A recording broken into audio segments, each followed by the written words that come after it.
Hello, welcome to Daisy's cook book. ఈరోజు రాగి దోశ చట్నీ చేస్తున్నామండి.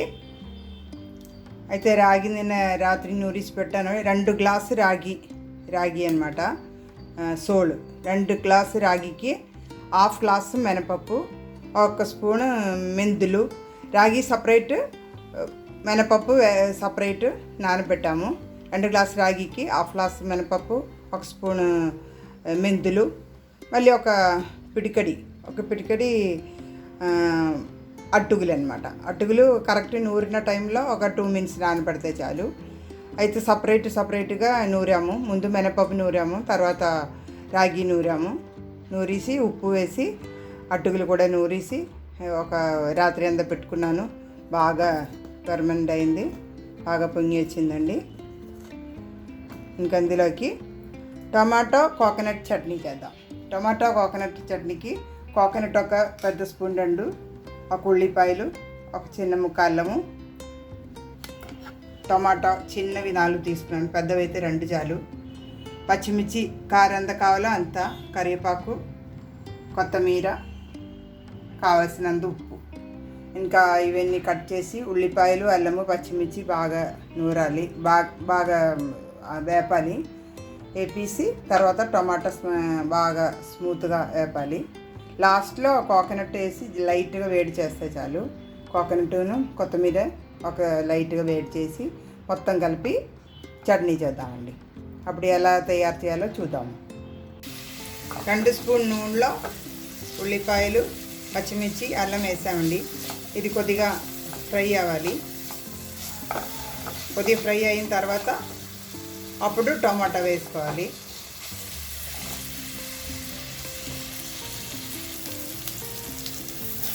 కొద్దిగా వేగిందండి, కరివేపాకు కూడా వేస్తున్నాను. ఇంకా ఇందులో టమాటా వేద్దాము. టమాటా బాగా మెత్తగా సాఫ్ట్ కావాలి. మూత పెట్టేసి వేపేద్దామండి.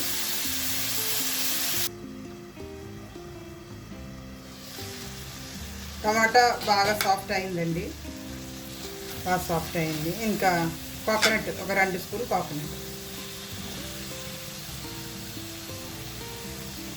కోకోనట్ జస్ట్ కొద్దిగా వేడైతే చాలు, ఫ్రై అవ్వక్కర్లేదు. కోకోనట్, కొత్తిమీర ఒకేసారి వేద్దాము.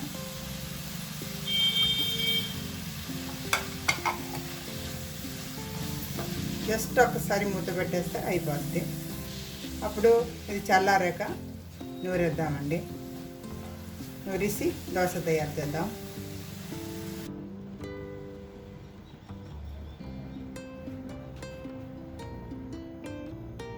చట్నీ రెడీ అయిందండి. ఇంకా తాలింపు చేద్దాము. దానికి కొద్దిగా ఆవాలు, కొంచెం జీలకర్ర, 2 ఎండుమిర్చి, అంతే. తాలింపు చేద్దాము.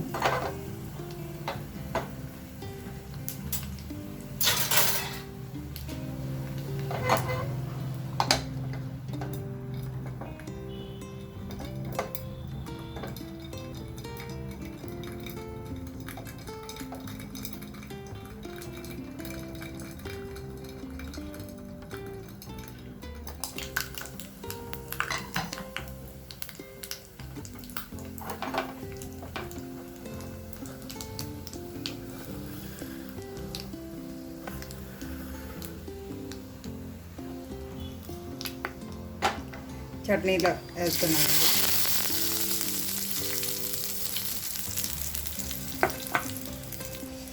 అయిపోయింది, చట్నీ రెడీ. ఇంకా దోశ తయారు చేద్దాం. దోశ చేద్దామండి.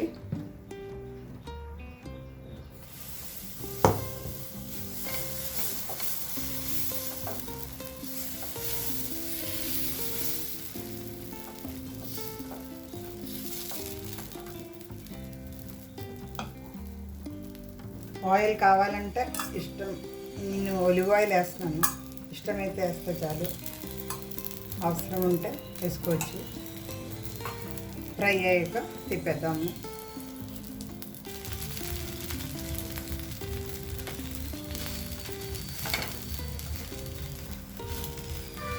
క్రిస్పీగా ఉంటుందండి, క్రిస్పీగా టేస్టీగా ఉంటుంది. ఇది రాగి నూరినప్పుడు రాగి సపరేట్ నూరాలండి. అది దాని తొక్కు మెత్త కావాలంటే కొద్దిగా టైం పడుతుంది కాబట్టి అది సపరేట్గా నూరాలి. పప్పు వేరు, రాగి వేరుగా నూరాలి.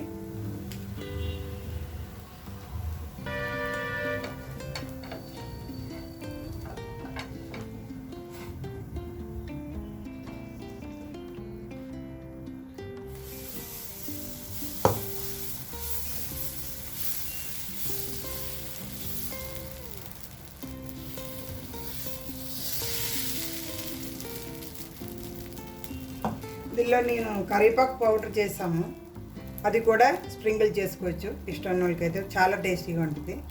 పైన కొద్దిగా జల్లీసి మడత పెట్టేస్తే ఆ టేస్ట్ ఒక వేరుగా ఉంటుంది.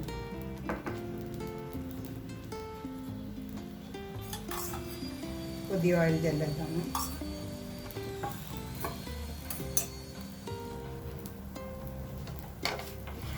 రెడీ అండి రాగి దోశ చట్నీ.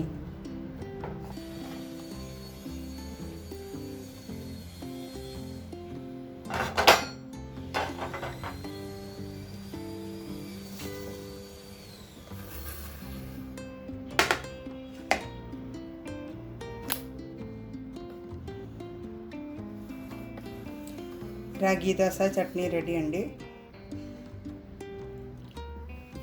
మీకు అందరికీ నచ్చిందని అనుకుంటున్నాము. ఇష్టమైనట్లయితే లైక్ చేయండి, షేర్ చేయండి, సబ్స్క్రైబ్ చేయండి. ఇంకొక వీడియోతో మీ ముందుకు వచ్చేంత వరకు బాయ్.